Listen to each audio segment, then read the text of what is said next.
can't even start until they're done. Installing 10,000 windows. Deputy Manager Bernie Wren wants to know how the window work is going. He checks in with Richard Fan, who heads the installation team. Designing the windows for this building was relatively simple, but installing them is difficult. There isn't enough room to store so many windows on every floor, so we have to get them in place as quickly as possible.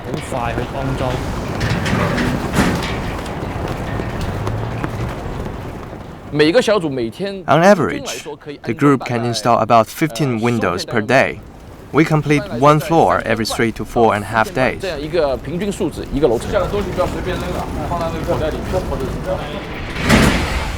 World Financial Center windows are taller than a basketball hoop and weigh as much as 3 grand pianos.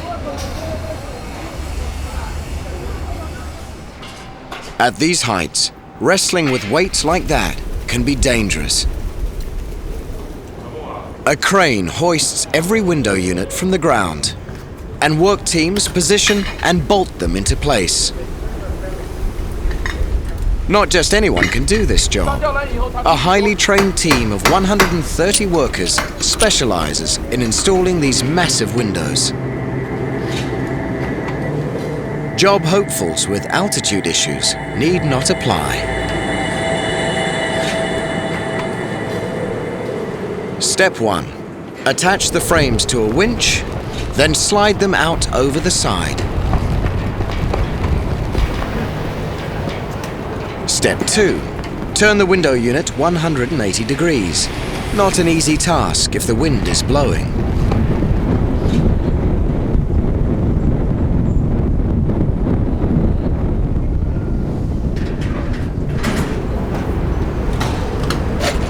Step 3. Workers suspended on the side of the building help ease the window down to the floor below and bolt it to brackets already in place.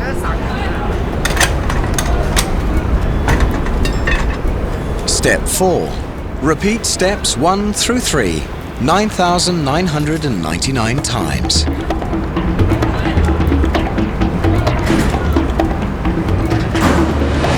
Meanwhile, workers at the top are building towards 500 meters, entering a realm where only a few of the world's very tallest buildings have dared to soar.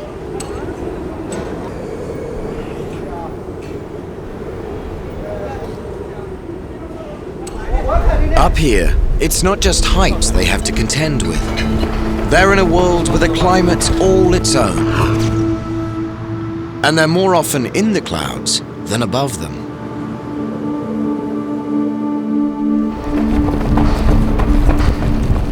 There are days when nature closes in and visibility drops to nearly zero, making work at the top floors too dangerous. When the wind gets too strong, work grinds to a halt. Even the mighty M900D tower cranes can't work in this weather. And even daredevil steelworkers like Zhang Xiaoyang make a hasty retreat back to terra firma. When you are lifting and handling steel in a high rise, weather matters a lot. If the weather is foggy or windy, it will really affect the installation work. As you can see today, it is very misty, so we are stopping work for the day.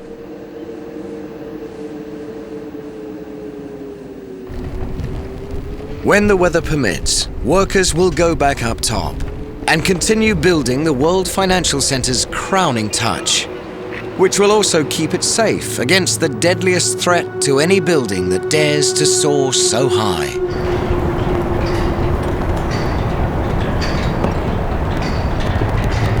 At these altitudes, the #1 enemy is wind.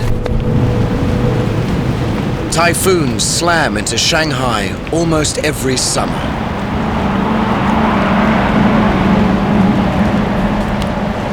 In 2005 alone, winds from Typhoon Matsa peaked at over 150 kilometers per hour, causing $12 million of damage and killing 3 people. And clusters of skyscrapers can generate their own powerful winds.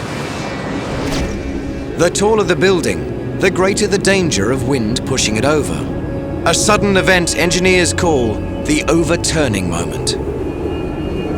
In the design of any tall building, one is essentially creating a beam that's vertically projected from the earth.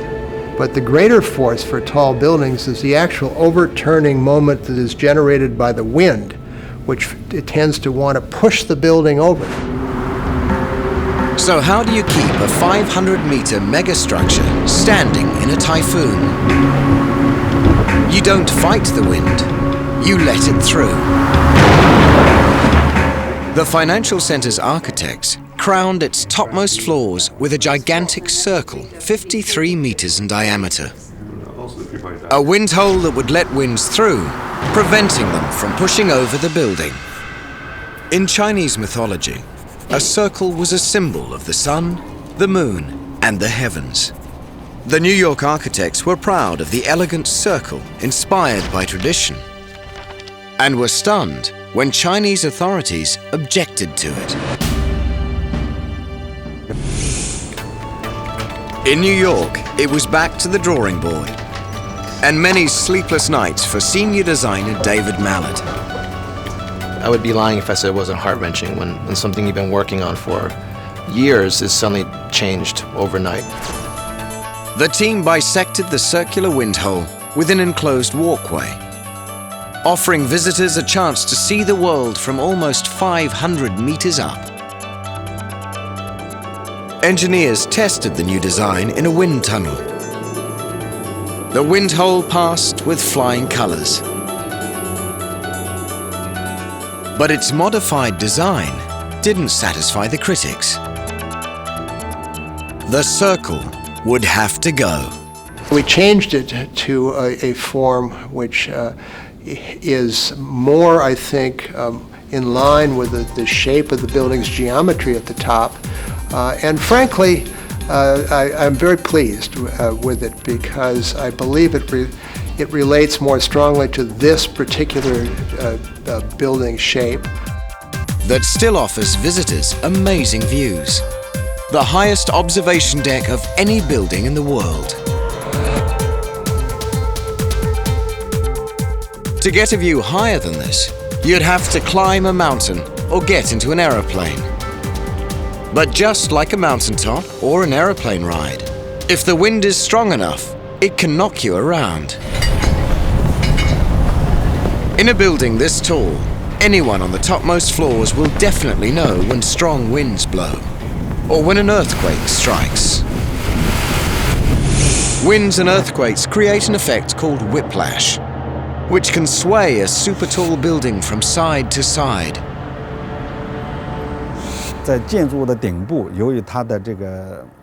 This happens at the top of the building because the structure at the top is less stiff.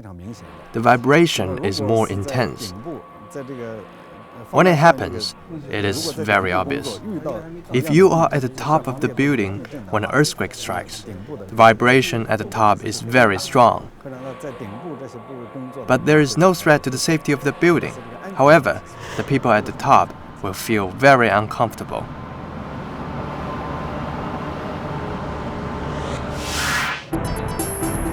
But people atop the World Financial Center will hardly notice any whiplash.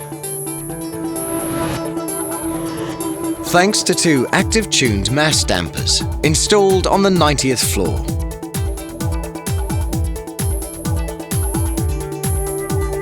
These dampers counteract whiplash by pushing 150-ton counterweights in the opposite direction, reducing sway during high winds and earthquakes to just 1 meter. But it's not easy getting weights that heavy up to the 90th floor.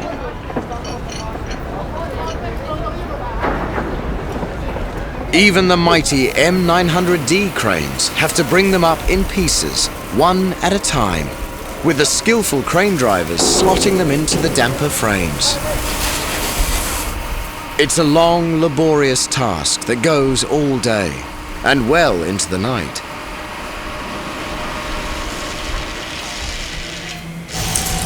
The dampers will allow visitors to the top to enjoy the view in all kinds of weather. And what these workers are installing will get them there. One of the most advanced elevator systems in the world. An amazing 91 elevators in all, many of them double-decked, that can whisk the 17,000 office workers and hotel guests anywhere in this mega building in only minutes. One can even lift luxury cars to auto shows on top of the world. He took one of the double-deck elevators and actually removed the intermediate floor. So you could take a car, turn it vertically within the elevator, and then go up to and have your exhibition. 4 special lifts will run from the bottom to the top along the building's outside edges, giving visitors the ride and the view of their lives. But these outside lifts will also have a much more serious purpose. Because in the 21st century, designing mega buildings to meet nature's challenges is no longer enough. Like all tall buildings, the Shanghai World Financial Center must now confront a new and horrifying threat.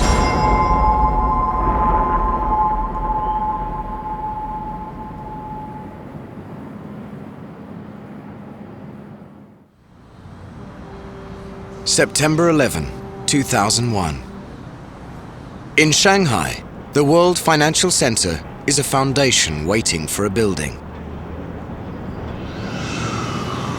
Across the world in New York, engineers at Leslie E. Robertson and Associates, among them managing partner Sortine C., begin a typical workday in their offices a few blocks from the world's 4th tallest building, the 110-story towers of the World Trade Center.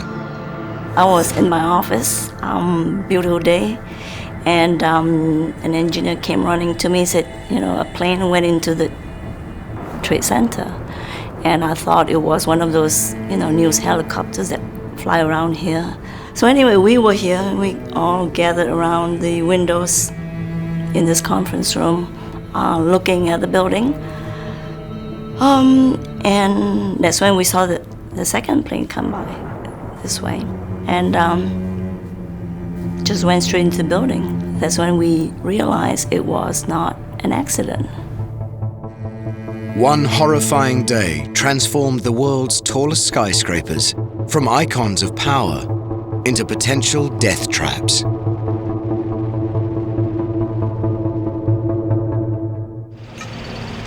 When work resumed on the Shanghai World Financial Center a year and a half later, the design teams had more on their minds than typhoons and earthquakes. The horror of September 11 still hung over the world. One man who felt that horror keenly was structural engineer Leslie Robertson, who had also designed the World Trade Center. I got back to New York and went to the site, and I guess I wasn't prepared for that. It took a while before I could even actually look at it. To this moment, I still think of all those people that I met, and they were looking for something that I just don't have. I think largely they wanted me to say that their husband or their brother or their father died like that. And I don't know. I don't think I ever got through the experience of 9/11. I mean, it's a problem with me today. Robertson redesigned the financial center using some of the same innovative ideas he used to build the World Trade Center, especially the outrigger trusses and modular design that helped stabilize his lighter, taller building design while giving it extra strength. But the new design also made the World Financial Center a skyscraper for a post-9/11 world.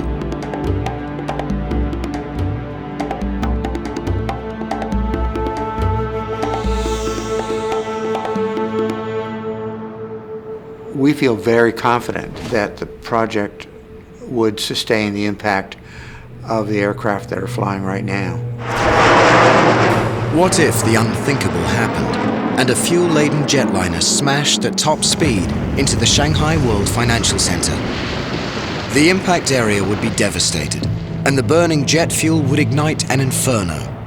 But the people inside the building would have options those inside the World Trade Center didn't have. I think in 9/11, the most frightening image for people is that the occupants above the fire really had no choice. They would either perish in the fire or they would choose to leap off. So I think that really affected us in a profound way. In the financial center, people above the impact zone can escape via secure stairway systems in the central core of the building. But just in case, the architects gave them another way out. We took the observation elevators, which are running up the corners of the building, and actually allow those to enter the office building at every 12 floors. So in a way, it becomes a sort of a last resort lifeboat. So in case the core itself is disabled, a lot of people's instinct is just to try to go down. But what you potentially could do is go up and then go to the corners of the building. And the elevators are really protected by the corner mega columns, and then go down. If they still can't get out, they have yet another way to survive. This is floor 78, one of the specially designed refuge floors built every 12 levels.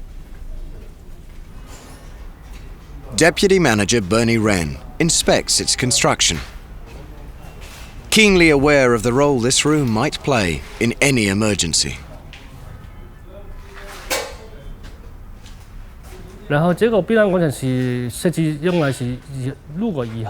These rooms are designed to let people take refuge in if there is ever a fire or an accident. The whole building is enclosed by glazing except for the refuge floors. On these floors, there will be normal windows instead of glazing so that people can get fresh air while they wait to be rescued. And that's not all. These refuge floors are wrapped in specially thickened, fireproofed steel. People escaping a fire or a terrorist attack can make their way to one of these floors, knowing they have a greater chance of survival. And the World Financial Center's modular design could also save lives. If any part of the building collapses, the steel and trusses linking the modules should carry the load and keep the building upright. So I think maybe it could be said that the Shanghai World Financial Center is perhaps the safest tall building on the planet. When it's finished, the Shanghai World Financial Center will be the tallest building in mainland China, but not in the world. Even at 492 meters, its top floor will be 16 meters shorter than Taipei 101's spire. But that doesn't bother Bernie Wren. The other building is higher only because of the antenna on top. But this building will allow people to walk at a height of 492 meters, which is much higher than the people can walk in the other building. For me, 492 meters is a record. Even before it's finished, the Shanghai World Financial Center is already a soaring tribute to Shanghai and a signal to the world that China is the rising power of the third millennium. But for the teams of dedicated, courageous people who have worked so hard and risked so much, this megastructure will always be more than record-breaking kilometers of concrete, glass, and steel.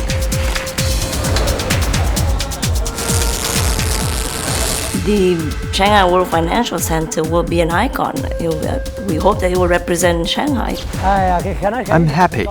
It was a relatively dangerous project to do, but it was quite well paid. I heard the Shanghai municipal government is going to build a 120-story building. I hope next time I can do my part on that one. You look at it and you say, wow, right? It hits you right away. So much more so than your usual high-rise building. I think it's an exceptional building. Soaring tall in spite of financial disaster. Built to survive the relentless fury of nature and of man. An icon of beauty, power, genius. The Shanghai World Financial Center renews our faith in humanity's drive to overcome challenges, recover from tragedy, and keep on reaching for the sky.